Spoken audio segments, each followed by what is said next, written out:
Agora que a gente já conhece o passado triste, cheio de violência e negligência familiar do Jiu Jae-kyun, a gente vai agora, nesse novo capítulo, conhecer um pouco mais da sua juventude, do início das suas vidas com a luta profissional e também como a sua superstição, né, a sua jinx em relação ao sexo antes da luta surgiu. E aí pessoal, aqui quem fala é o Guto Nunes, sejam bem-vindos a mais um vídeo. Hoje a gente fala sobre o capítulo 75 de Jinx e como começou a vida de campeão do Jiu Jae-kyun e as suas superstições, a sua jinx em relação à luta que acompanha ele há tanto tempo. Antes de mais nada, deixa eu te lembrar que o like é muito importante porque ajuda no engajamento do vídeo. Se você é novo por aqui, se inscreve, ativa as notificações, me segue nas outras redes sociais, eu sou @gutonu em todas elas. E claro, fica à vontade para comentar quantas vezes você quiser ao longo do vídeo para me dizer o que você achou, o que você concorda, discorda. Agora vamos falar sobre o capítulo 75 de Jinx. A gente vai continuar conhecendo o passado do Jiu Jae-kyun agora no capítulo 75, só que com uma nova perspectiva, e agora é a partir do momento em que ele se mudou para Seul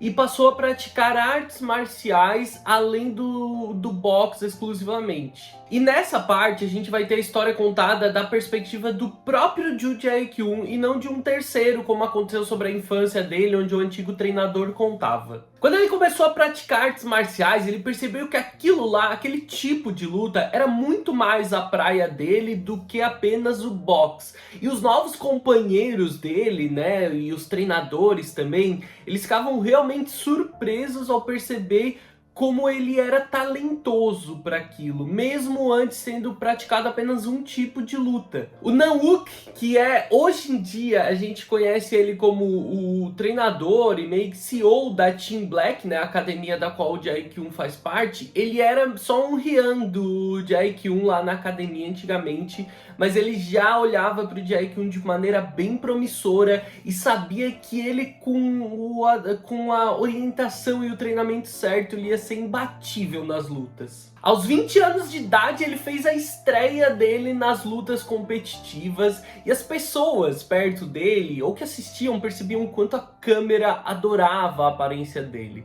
As mulheres que viam a aparência dele nas câmeras durante as lutas se derretiam por ele. E ele, o próprio Jiu Jae-kyun, ele não ligava pra isso, ele não tava nem aí pra isso, mas inconscientemente ele acabava sempre mostrando o que a câmera queria. Ele tava em ascensão. O jovem Jiu Jae-kyun, que tinha acabado de entrar no mundo das lutas, já tinha entrado em uma linda sequência de vitórias e tinha toda a atenção daquele novo mundo de lutas voltada pra ele. Notícias sobre essa ascensão, sobre ele, com o belo rosto do Jiu Jae-kyun estampando as manchetes, circulavam por todo lugar. Todas as pessoas que conviviam ou que gostavam desse universo já tinham ouvido falar sobre ele. Ele era a sensação do momento. Mas para ele estava cada vez mais tomado de pressão. Ele percebia que quanto mais ele progredia nas lutas, quanto mais ele vencia e mais ele avançava nos torneios, mais difíceis as lutas iam ficando.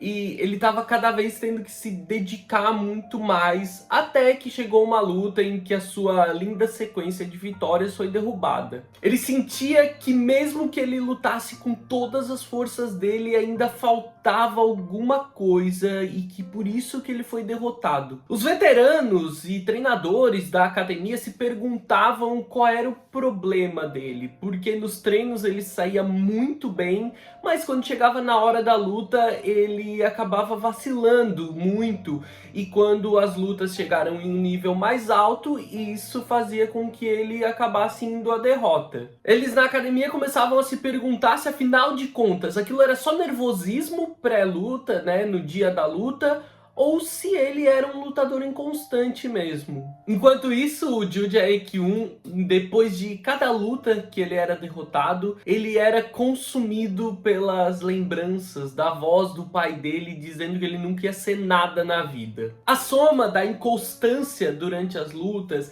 e das lembranças do pai que acabavam mexendo com o psicológico dele colocaram ele em uma sequência avassaladora de derrotas. E claro, isso só cooperou para deixar ele ainda mais frustrado. Um dia no vestiário, depois de uma derrota inclusive, Ele tem um pequeno surto, uma pequena explosão de raiva e frustração, né? Ele se pergunta como ele pode ter sido derrotado tantas vezes depois de sair de uma sequência tão maravilhosa de vitórias. Como aquilo tudo pode acontecer, como essas derrotas podem acontecer tanto depois dele treinar igual um condenado. Claro que os colegas perto dele tentam acalmar ele, porque antes que ele destrua o vestiário inteiro, e dizem pra ele que ele não devia ficar assim, que sempre vai ter uma próxima luta pra ele tentar melhorar. Quando eles precisam sair do vestiário, um rapaz no canto sozinho lendo alguma coisa chama a atenção dele. O rapaz resmunga e tá muito concentrado, e ele pergunta o que o rapaz tá fazendo, e ele conta que tá lendo a Bíblia, e que aquilo ajuda ele antes das lutas. Ele conta que aquilo pra ele é como uma superstição e que é normal os atletas de alto rendimento terem alguma coisa assim,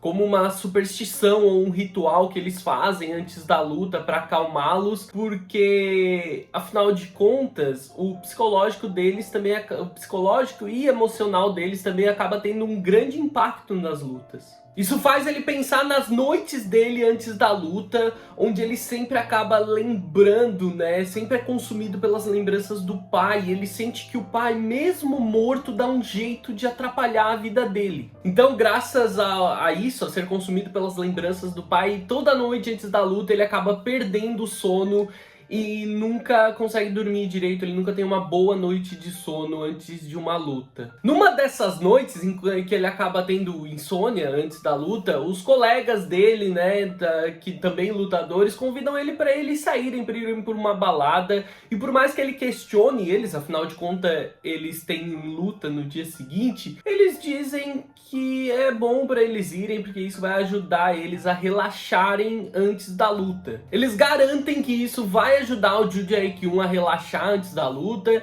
e que também que seria maravilhoso ele por perto, afinal de contas ele seria quase como um imã de mulheres na festa.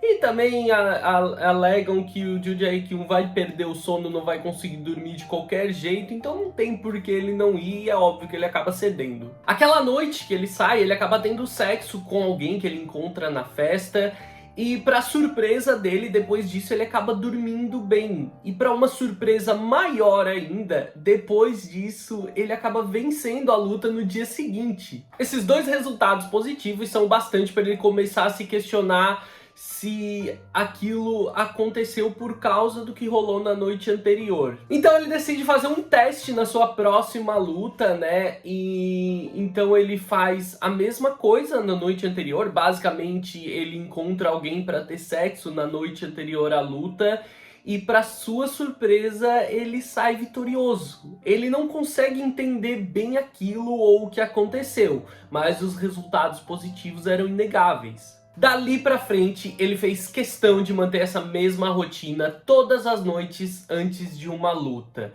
O sexo era pra ele como uma forma excelente de esvaziar a cabeça dele durante a noite, né? Quando ele sempre costumava ficar nervoso e tinha as lembranças invadidas por aqueles pensamentos e lembranças sobre o pai dele. Então dessa forma ele evitava as noites mal dormidas e cheia de pensamentos e lembranças desconfortáveis sobre o pai desprezível. Ele passou a fazer isso todas as noites antes da luta, sem nenhum tipo de envolvimento emocional, pulando de parceiro em parceiro, não importa se fosse homem ou mulher. Ele basicamente usava essas pessoas como se fossem nada, como apenas uma ferramenta para sua válvula de escape e a sua superstição antes de uma luta. Mesmo que aquilo tudo fosse só uma superstição, acalmava ele e tinha um efeito muito valioso para ele no seu emocional antes de uma luta. Os quadros nessa narração tentam criar um distanciamento do Ryu Jae-kyun com os outros parceiros, com essas pessoas, e dos próprios sentimentos dele com essa situação. Então constantemente os quadros mostram ele tendo sexo sempre com parceiros diferentes, mas sempre fazendo questão de deixar claro um distanciamento que ele mesmo faz questão de estabelecer. E assim, olhando os quadros, enquanto a gente lê o capítulo, é bem fácil de absorver essa narrativa. Ele passou a adicionar algumas outras coisas à sua valiosa rotina, que claramente tinham um valor psicológico e emocional muito importante para ele. Todas elas pareciam coisas que tinham o objetivo de lidar com os traumas dele. A gente vê uma caixa de leite, né? Leite que ele toma todos os dias de manhã, assim que ele acorda. E é uma clara referência, um claro objetivo às tentativas dele de lidar com as lembranças dolorosas da fome daquela criança que precisava roubar uma caixa de leite todas as manhãs. O perfume que ele passa todas as manhãs, que ele faz questão de passar, que provavelmente fazem uma referência para que ele possa lidar com as lembranças do bullying que ele sofreu quando criança, quando os outros meninos,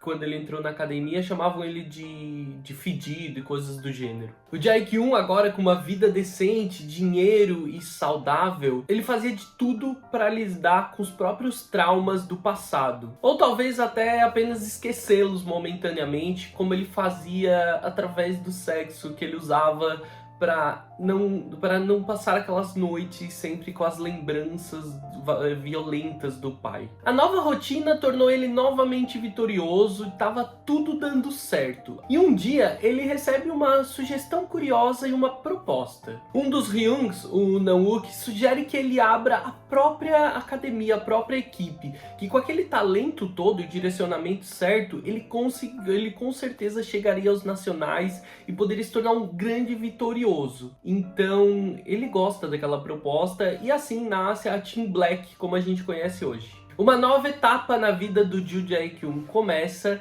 e ela passa a escalar cada vez mais, né? A sua nova fase, as suas novas competições, a sua nova equipe e toda a sua valiosa rotina levam ele finalmente ao campeonato mundial e a sua vitória trazendo o seu tão precioso título de campeão invicto. E para ele tudo isso graças à sua fórmula ideal. O sexo que silenciava os ruídos da cabeça dele, o leite todo dia de manhã que lidavam com a fome daquele menino, daquela criança desesperada, e o perfume que ele fazia questão de passar para aquele menino que vivia sob os insultos de sujo e imundo quando criança. Ele sente que aquilo tudo ajudou ele, e que não importa o que ele precisasse fazer, ele precisava daquelas vitórias, ele precisava manter aquilo. Ele sente que agora ele tem tudo com que ele planejou ter. Agora ele tem fama, tem habilidade, tem dinheiro, ninguém mais pode afetar ele ou menosprezar ele. As palavras do pai que diziam para ele que ele nunca ia ser ninguém, que ele nunca ia vencer na vida, já não afetavam ele. Mas por ele manter as coisas assim, ele precisa continuar vencendo. A gente volta então para os dias do presente e vê o momento em que o Joo Jae-kyung tinha visitado seu antigo treinador no hospital, né? Depois que ele sabe que o homem estava lá e tal. E eles estão em um momento de conversa, em um lugar onde o Dan acaba não podendo escutar o que eles estão conversando. Jae-kyung ganha uma bronca do ex-treinador, dizendo que ele é um idiota, que ele fez de tudo para conquistar tudo aquilo e que ele simplesmente faz uma cagada qualquer e joga tudo fora, mas o Joo Jae-kyung garante que vai reconquistar o lugar dele. Mas o homem precisa dar uma lição de moral no Joo Jae-kyung. E ele avisa que ele não devia pensar assim, que nem tudo é só vencer. Ele fala pro Joo Jae-kyung que se isso vai mudar alguma coisa na vida dele, se essa necessidade de reconquistar esse lugar e se tornar um campeão vai mudar alguma coisa na vida dele. Que afinal de contas, a vida não é só ganhar e ganhar. E que é justamente porque o Joo Jae-kyung pensa o contrário disso, que quando ele perde, ele age como se aquilo fosse o fim do mundo. Ele pergunta então se o Joo Jae-kyung quer terminar sozinho de novo.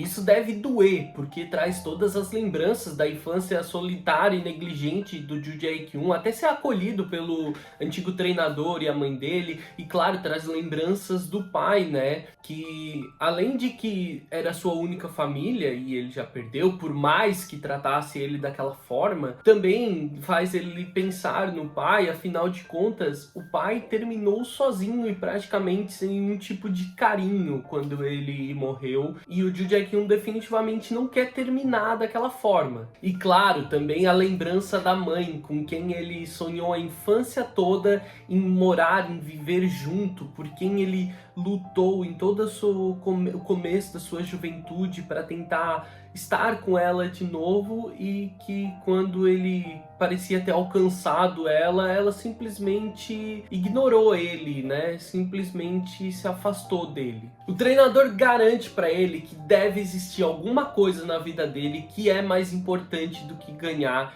e que ele vai ser muito mais feliz quando ele finalmente descobrir o que é. E ainda sugere que ele dê uma boa olhada em volta, porque às vezes isso tá por perto e talvez ele ache a resposta assim. Ao lembrar dessa conversa, uma imagem do Kim Dan passa imediatamente pela cabeça do Joo Jae-kyung, e ele não parece conseguir absorver muito bem isso tudo. Sozinho naquele momento, doente na cama, né, com dor, com febre, ele fica se perguntando se o Dan seria realmente a resposta para aquilo tudo. Afinal de contas, ele imediatamente veio na cabeça dele. E é assim que acaba o capítulo 75, com Joo Jae-kyung em alerta ao perceber que provavelmente a resposta para aquilo tudo é o rapaz que ele tratou como um mero brinquedo, quase que como um cachorro durante todo esse tempo, mas que mesmo assim sempre estava ali ao lado dele. Pro bem ou pro mal, a gente finalmente chegou no momento onde o Joo Jae-kyung parece estar caindo na real sobre os seus sentimentos.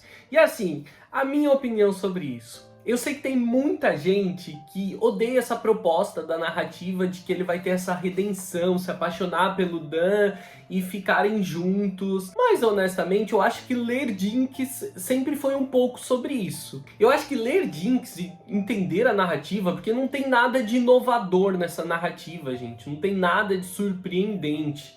Ela só escolheu talvez os cenários, personagens e visuais certos que prendeu a gente.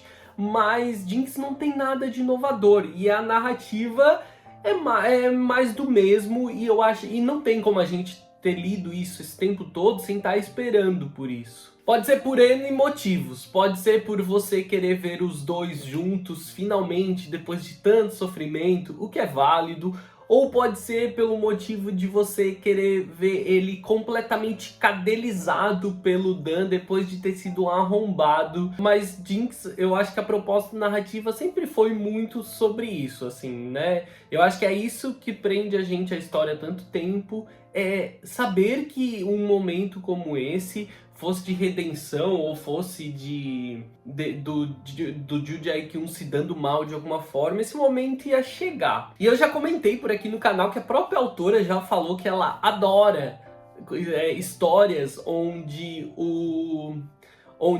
em algum momento o Seme vai estar completamente cadelizado pelo Uke, né? Vai ficar correndo atrás do Uke, onde a narrativa vira completamente. Ela já falou que ela adora esse tipo de coisa, era só o momento disso chegar. E agora a gente entra finalmente num novo momento na história. Como eu falei, a gente goste ou não, a gente tava esperando que a história chegasse nesse novo momento, né? Nessa nova estrutura narrativa. Então eu tô bem empolgado, bem curioso. Espero que vocês tenham gostado do vídeo. Eu vejo vocês no próximo vídeo. Um grande beijo. Tchau, tchau.